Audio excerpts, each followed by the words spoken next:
7 nel numero di questa settimana. Bilancio 2018. La Corte dei Conti bacchetta la Regione. Sanità. Da nord a sud della Calabria si leva forte l'urlo dei territori. Lavoro. A Crotone continua la protesta dei lavoratori licenziati via WhatsApp. La vertenza approderà al Mise. Biblioteca civica di Cosenza è in agonia. Il patrimonio librario è a forte rischio.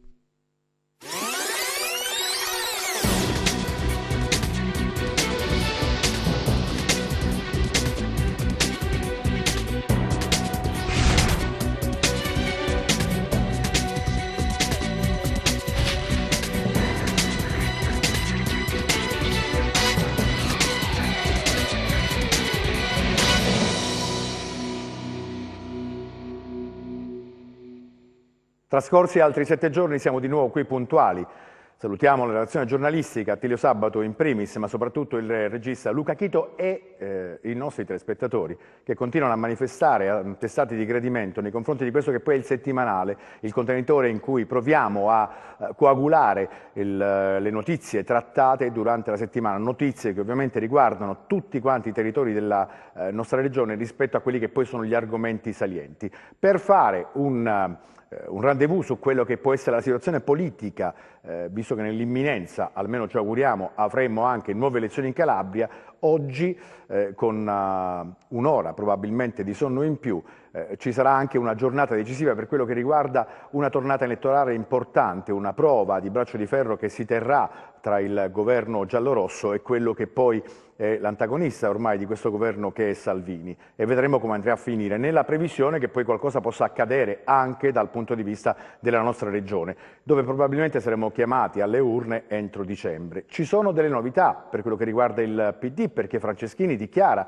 che è stato consolidato il rapporto con i 5 Stelle che si estenderà a tutte quante le regioni, quindi questo patto che è servito a formare il nuovo governo si estenderà anche ai territori. Ma cosa accadrà in Calabria? Cosa deciderà di fare Oliverio soprattutto, e quello che sarà poi il candidato del centrodestra? Con quello che sappiamo sta ancora succedendo il niet di Salvini su Occhiuto, ma ancora la sponsorizzazione sullo stesso Occhiuto che arriva da parte del partito degli Azzurri e quindi di Forza Italia, da parte di Berlusconi che si è espresso ancora possibilista su questa candidatura. Ne capiremo qualcosa nei prossimi giorni, da lunedì certamente, quindi da domani ci sarà la possibilità di capire ciò che si aprirà, quali saranno gli scenari nell'immediato futuro. Parliamo però di ciò che è accaduto, e questa settimana per la nostra regione è stata una settimana ovviamente delle solite sofferenze sui diversi settori che abbiamo sempre trattato e che continuiamo a trattare proprio perché irrisolti, ma parliamo di economia, perché i problemi non sono relativi soltanto ad alcune grandi città, i problemi di bilancio sono relativi anche alla regione Calabria. Pensate infatti che per quello che riguarda il bilancio 2018 la Corte dei Conti ha bacchettato in maniera abbastanza veemente la regione Calabria. Il buco nero della sanità, l'incapacità di esigere i crediti e il ritardo nei pagamenti. Nulla di nuovo, purtroppo, dalla sezione di controllo della Corte dei Conti nel giudizio di parifica del rendiconto generale della Regione Calabria per il 2018. La Corte evidenzia una difficoltà della riscossione delle entrate tributarie ed extratributarie che nel tempo ha determinato la formazione di ingenti residui attivi, cioè crediti non riscossi, che oggi risultano spesso non più esigibili. Ciò ha come conseguenza la riduzione della liquidità di cassa e impedisce di far fronte ai pagamenti, generando ingenti costi. La Regione vanta crediti per il servizio del conferimento dei rifiuti per circa 47 milioni verso i comuni in dissesto. I crediti per fornitura idropotabile, sempre verso i comuni in dissesto, sono pari a circa 64 milioni, tutte risorse di incerto recupero nella loro integralità. Per quanto riguarda la spesa sanitaria, secondo la sezione di controllo della Corte dei Conti, nel 2018 si registrano impegni per 3,771 miliardi, che hanno assorbito oltre il 78% delle risorse, come risulta dai verbali pubblicati dal tavolo tecnico e dal comitato LEA, e il ripiano del disavanzo pregresso non è funzionale. Infatti, a fine 2018, la Regione Calabria presenta un disavanzo di 213 milioni, fissato a 105,9 milioni dopo il conferimento delle coperture. Il dato spaventoso è che i debiti nei confronti dei fornitori superano il miliardo di euro. Le conseguenze in termini di interessi passivi sono immaginabili. Sulla gestione dei fondi comunitari da parte della Regione Calabria, la Corte evidenzia che le spese supportate dal POR Calabria 2014-2020 sembrano tenere un ritmo serrato a livello complessivo. Il programma registra impegni per oltre 800 milioni e pagamenti per 461, ma restano criticità circa la realizzazione di progetti già contemplati dal POR 2007-2013. Quindi il panorama non è assolutamente roseo, perché ci sono delle criticità che riguardano un po' tutti quanti i settori, nella capacità soprattutto di poter esigere i crediti che si vantano, soprattutto però nei comuni che hanno gravi difficoltà nel dissesto, per cui è la macchina politica nella sua interezza che stenta a far funzionare così come dovrebbe la nostra regione. Un capitolo particolare di questo chiarimento che la Corte dei Conti ha fatto relativamente al bilancio 2018 è sulla sanità. E sulla sanità noi continuiamo a battere da tempo perché le criticità sono tantissime. Pensate infatti che vi regaliamo i primi 2 servizi e l'urlo ormai da nord a sud della nostra regione si leva alto perché la gente protesta, non ce la fa più. Ogni giorno ci sono notizie che riguardano la sanità per la serie Non c'è pace. Da ogni parte della Calabria si leva forte e possente l'urlo delle lamentele. A Corigliano Rossano, dopo l'incontro con Cotticelli, i sindacati tornano a far sentire la loro voce in merito alla situazione in cui versa l'ospedale SPOC della città.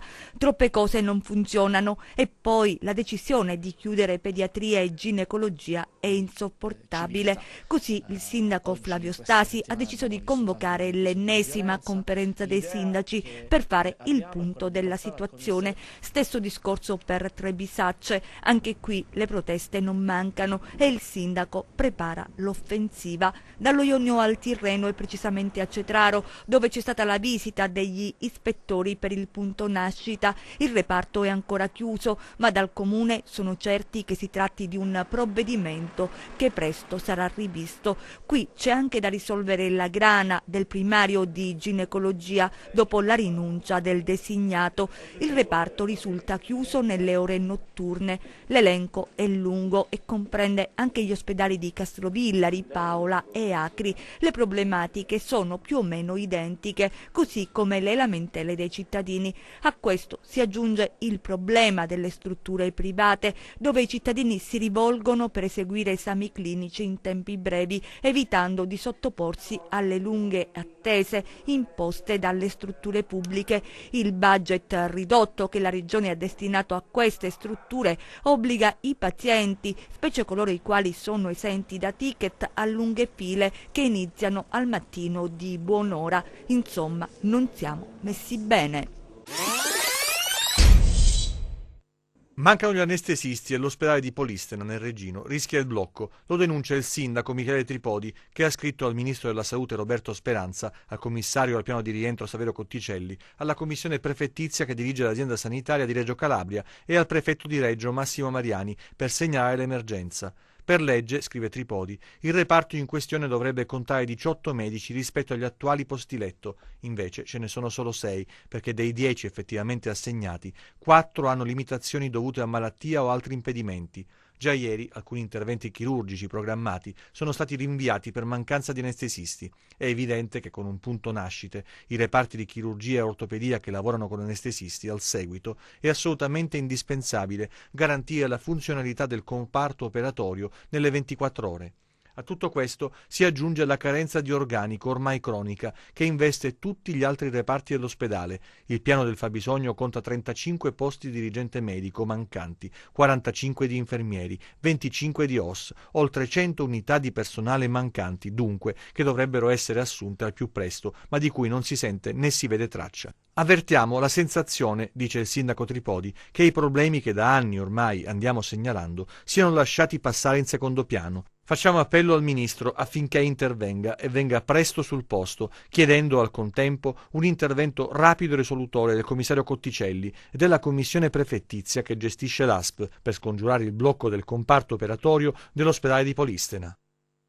Chissà se qualcuno a Roma si sta preoccupando della legge sulla sanità in Calabria, di questi effetti, se viene poi attuata, se è stata commisurata veramente alle esigenze dei territori e poi fotografando quelle che poi sono le gestioni nei comparti territoriali di questa sanità così malandata. La situazione è univoca, nonostante poi i territori sono diversi, perché abbiamo fatto un giro di quelli che sono gli ospedali importanti, di presidi importanti del Cosentino, addirittura arrivando a parlare di un ospedale che è quello di Polissena, che serve la Piana assieme ad altri piccoli presidi e che quindi ha bisogno di almeno 100 unità. Abbiamo denunciato più volte che sono quasi 5.000 le figure che mancano a vari livelli all'interno della sanità pubblica in Calabria, e questo è veramente l'urlo di disperazione. Ma se il centro-nord e il nord e il centro-nord della Calabria non ridono, così come il sud, Polissena, pensate che a Catanzaro non c'è stata alcuna proroga e scatta la protesta dei precari licenziati.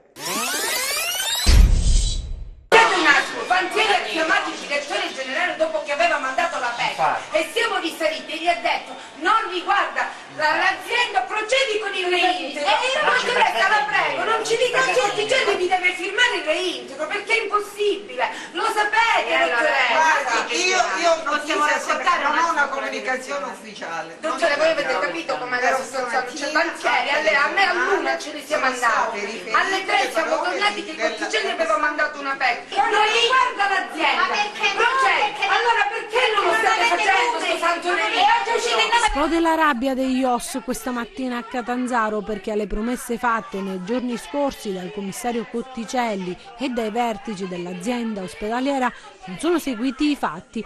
Questa mattina la sorpresa, nessuna comunicazione di proroga e dunque gli operatori restano di nuovo a casa.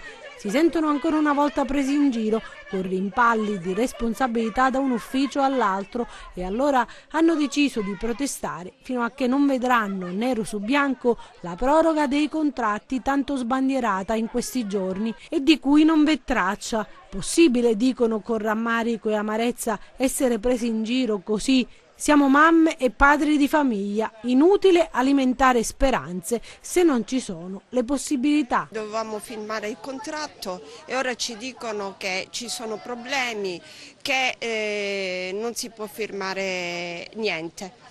Niente, non lo so, non so i veri motivi. I motivi che ora siamo stati persone molto civili per 2 mesi, ora ognuno ha famiglia. E mi rivolgo a tutti i cittadini e a tutti i membri e a tutta l'amministrazione, perché non si può prendere in giro la gente, è la dignità nostra messa veramente sotto i piedi, dopo tanto tempo che abbiamo servito l'ospedale pugliese e dopo tanto tempo che stiamo lottando ancora per avere 2 mesi miserabili di lavoro, in attesa di stabilità.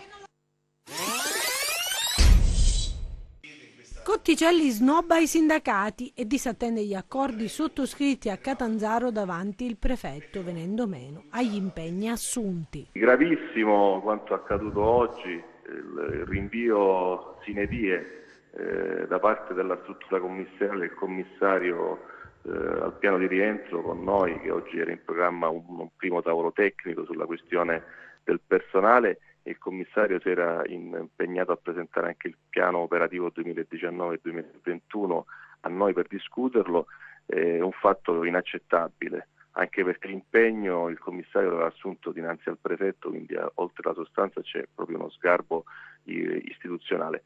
Ma per passare all'operatività, cioè nel senso, questo tavolo doveva servire a fare un quadro su quella che è la questione del personale, perché noi consideriamo che sia la priorità da affrontare in Calabria. Bisogna dare risposta al precariato, bisogna parlare sulla questione dell'internalizzazione di alcuni lavoratori, così come bisogna anche garantire ai lavoratori, personale della sanità, infermieristico e medico a tempo indeterminato, la possibilità di sgravarsi del carico di lavoro che in questi mesi, in questi anni sono stati costretti ad assorbire per mancanza di personale. È chiaro, se non si risolve questo aspetto è il cane che si morde la coda, perché i reparti sono costretti a essere chiusi, i pronto soccorso intasati, mobilità extraregionale che cresce, quindi il tema della sanità prioritario è quello del personale. Oggi c'era questo primo incontro che è saltato, così come oggi doveva essere presentato a noi, al sindacato, su impegno che il commissario aveva preso con il prefetto di Catanzaro, il piano operativo 2019-2021. Su questo la struttura commissariale è inadempiente, lo dice il tavolo a Duce, siamo molto preoccupati e pertanto abbiamo messo in campo una nota nei confronti del commissario, ma stiamo valutando cosa fare nelle prossime ore, perché è inaccettabile certamente che su un tema così delicato e complesso come quello della sanità non ci siano ancora risposte.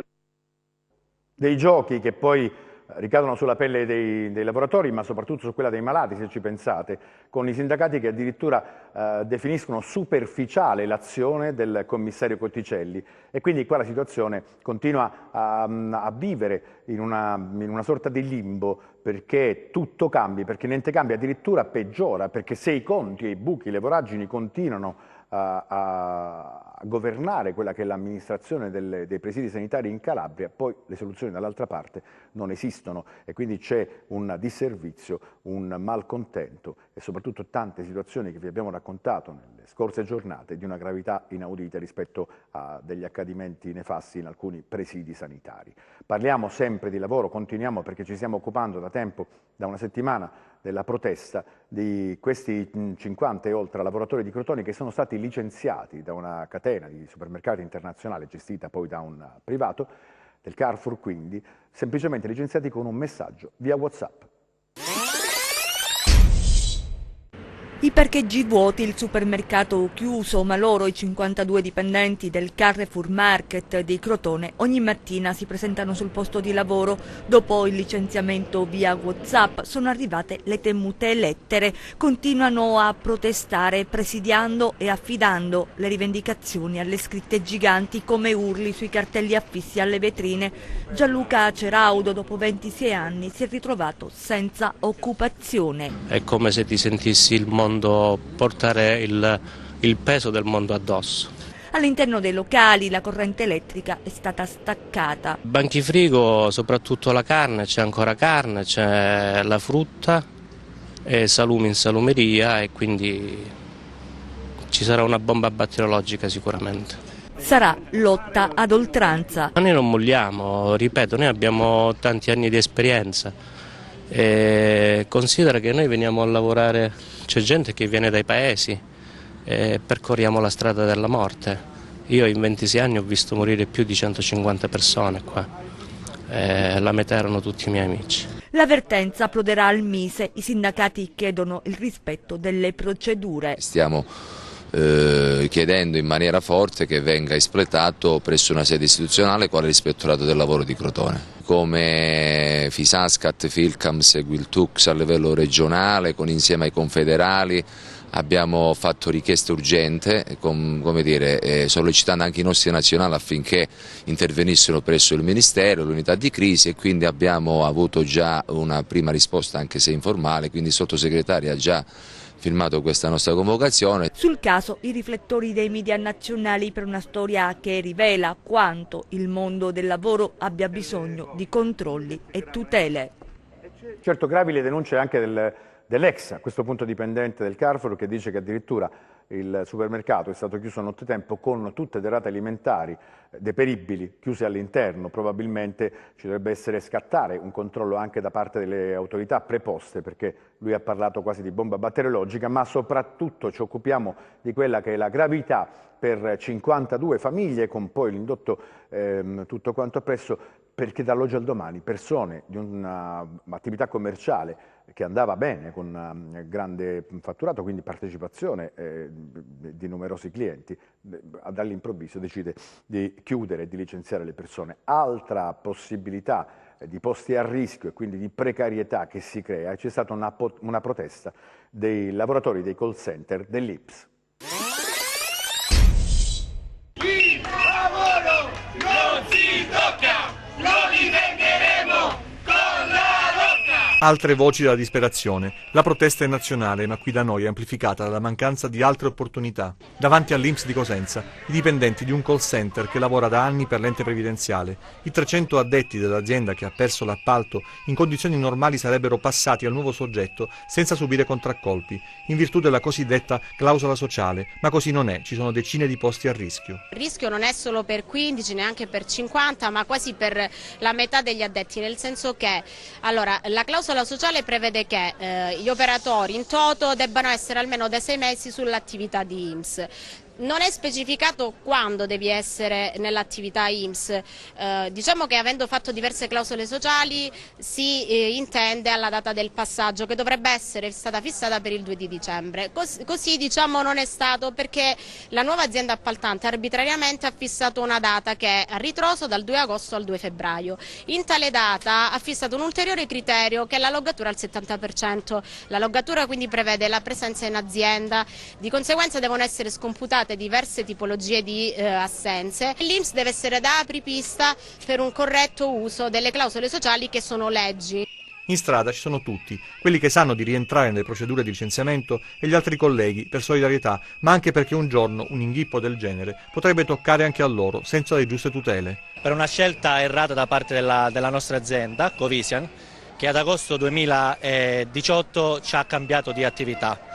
Un cambio così, dall'oggi al domani, non giustificato, e questo cambio ci ha fatto perdere la possibilità di seguire la commessa presso altro datore di lavoro. Non abbiamo effettivamente i 6 mesi, però abbiamo un'anzianità contributiva e di lavoro con INPS che va dal 2012, quindi non ci spieghiamo perché noi non possiamo rientrare e seguire una commessa. Siamo oltre 200 persone, rischiamo il posto di lavoro 52 e come dicevi, i sindacati ci dicono, fino a ieri ci hanno detto di stare tranquilli, però ad oggi le persone ogni giorno che passa aumentano, che rischiano il posto di lavoro, siamo genitori, padri di famiglia, abbiamo davvero bisogno di poter lavorare. Anni di lavoro, una formazione continua per essere sempre pronti a rispondere alle domande più disparate da parte degli utenti dell'Istituto di Previdenza. Ed ora, per un cavillo, tutto viene azzerato. Sto, a quanto sembra, perdendo il posto di lavoro.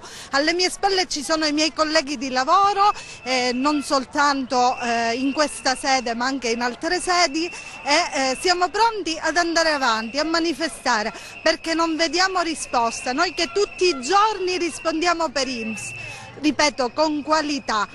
E questo è veramente vergognoso perché noi abbiamo dato tanto. Adesso ci aspettiamo una risposta e che vengano rispettate le clausole sociali. Ironia della sorte, sono lavoratori che lavorano per un call center, rispondono ai quesiti di centinaia di migliaia di persone che chiamano per chiedere e per avere soddisfazioni proprio all'Istituto Nazionale di Previdenza Sociale.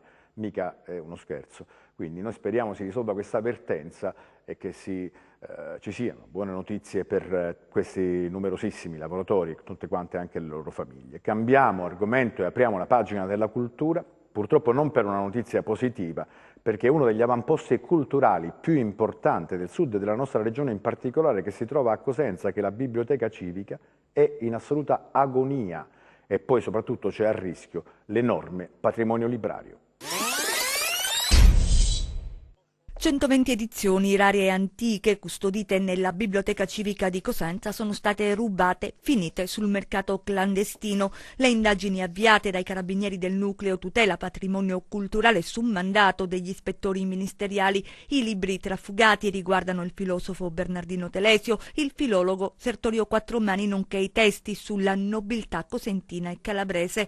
Una parte consistente della storia abruzia, finita chissà dove, è venduta probabilmente a prezzi esorbitanti a collezionisti, i mercanti illegali dei libri, di cui poco si parla e il cui giro d'affari è oscuro quanto consistente. La notizia riportata oggi da Gazzetta del Sud testimonia quanto il più antico istituto culturale della città sia fragile.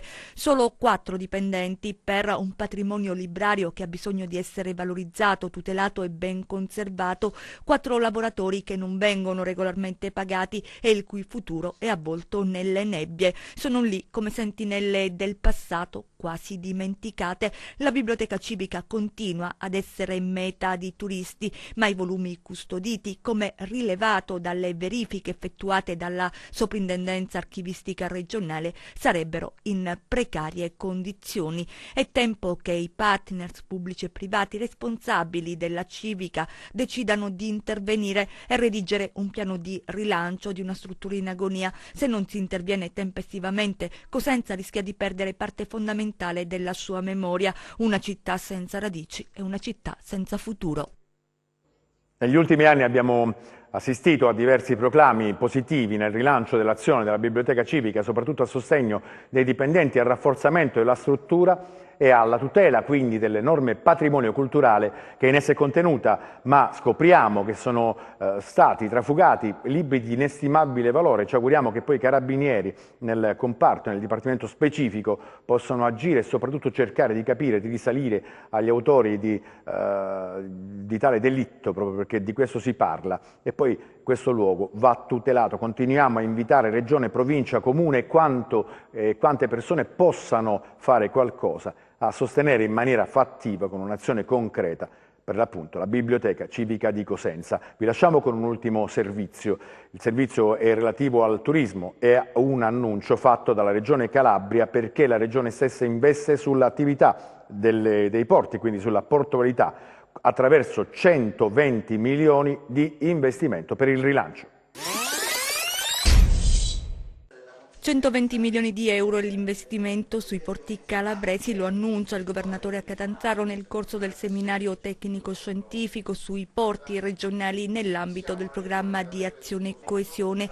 La nostra regione, gli 800 chilometri di costa, ha un'opportunità da sfruttare. L'intento è recuperare, lo ha detto chiaro il presidente Oliverio, ritardi decennali nel settore della portualità. Noi abbiamo investito molto su Gioia Tauro, abbiamo investito sulla portualità classificata nazionale, mi riferisco ai porti di Corigliano, di Crotone, di Vibo, di Villa San Giovanni, di Reggio Calabria, e abbiamo programmato investimenti importanti sulla portualità regionale.